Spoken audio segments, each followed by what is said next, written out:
Hello, my name is Sean Song. I'm a middle school math teacher and a Taekwondo master here at Nams태권도. You began training at Nams태권도 at the age of 7 and now you teach as your Taekwondo master, while your own son trains at the same dojang. What does this place mean to you and your family as a space that connects your parents' generation, your own, and now your sons? So 남스태권도 has been a very big part of my life. I started here when I was 7 years old, like you said, and it's been something that I've always come back to. I've taken small breaks for college. I took a break for college. I took a break because of COVID, and as soon as my son was old enough, we started coming here again. So it's been a very, very big part of my life. It's great to see my son learning all the things that I learned as a child. He's learning the discipline, he's learning the work ethic, he's learning how much work it takes to be good at something, and that's definitely something that I would like to instill in him.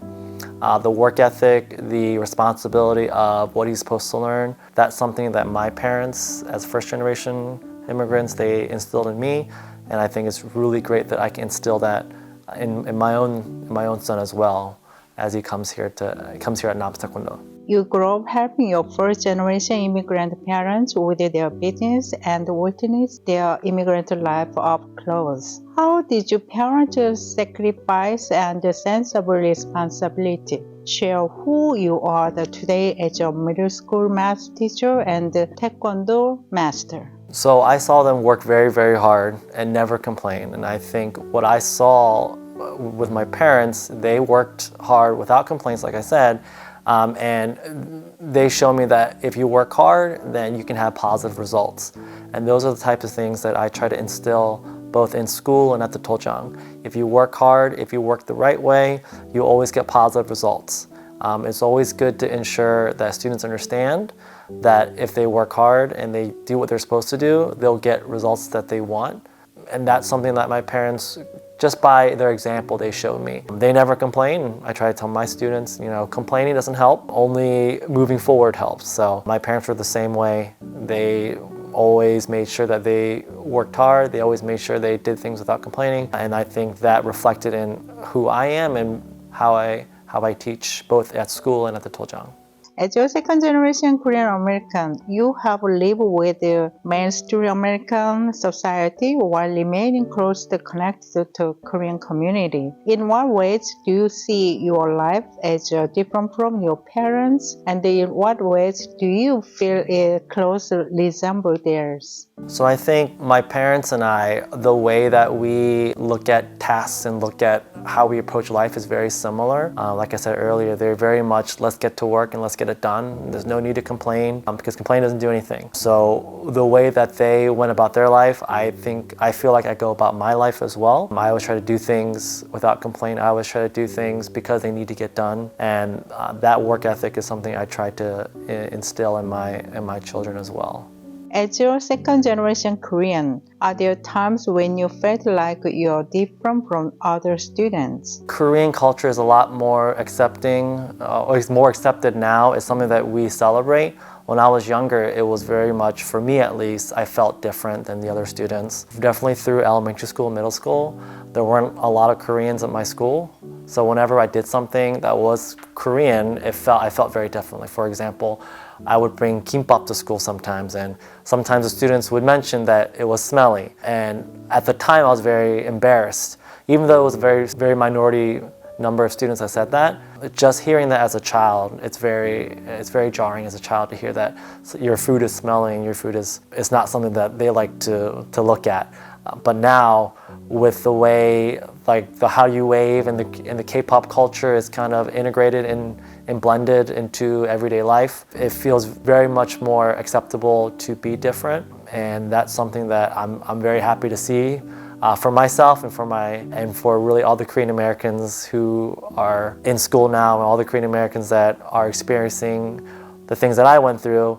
Their result and the way they're going to remember these things are very, very different. Like When I was a child, kimbap was something that was smelly, but now it's something where a student might ask, hey, can I try one? Or I saw this in a drama once, or I saw this in a commercial, like I really want to try, that's so cool. Feeling that positive reinforcement, I think now is really, really important for a child's psyche and really helps them with their self-confidence, as opposed to years ago, it was, hey, you're different, but now it's celebrated, which I love to see. Now, as a father raising a third generation Korean American children, what value passed down from your parents do you most want to pass on your own sons? I think the biggest one is the work ethic and responsibility. I want my children to feel like when they want to work towards something, I don't want them to feel like it's a burden.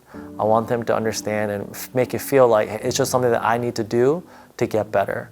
If they feel like it's a burden, then it's something that they won't look forward to. But if they understand that it's something that just needs to be done, I think it'll help them kind of get through that. If they don't think of it as a burden, I hope they also find it to be enjoyable as well. In Taekwondo or in school or any other area, if they understand that, hey, if they work hard and they feel like it's something that they need to do and they can find it enjoyable, that will really help them attain their goal. I also like them to understand responsibility to themselves in terms of doing what they need to do to make themselves a better person, responsibility to others to make sure that they're kind to others, and responsibility to their society, knowing that it's their job to be a part of a better society as opposed to making things worse for others. So if they can do those two things, in addition to being kind on the way, because as a school teacher, I see that kindness goes a long way, and these are things I've said to my wife. Sometimes I say, my child doesn't have to be the smartest, but if he can be kind and friendly, it can take him pretty far. If he can do those three things, I think I'd be very happy. You grew up alongside your first generation immigrant parents with your own life as a second generation Korean American, and are now raising a third generation children. As someone who has lived with all three generations, what message would you most like to share with Korean immigrant families and the next generation today? I would say that life challenges are always similar. The situation might be slightly different, but life challenges are always going to be the same, whether you're an adult or a child or a teenager. So always take advice from everyone, and from there, it's kind of your job to figure out what applies and what will work for your situation. Don't pass off anything that first generation immigrants say, just because they might not understand your situation. Well, they might not understand your certain situation, but they understand probably how you feel.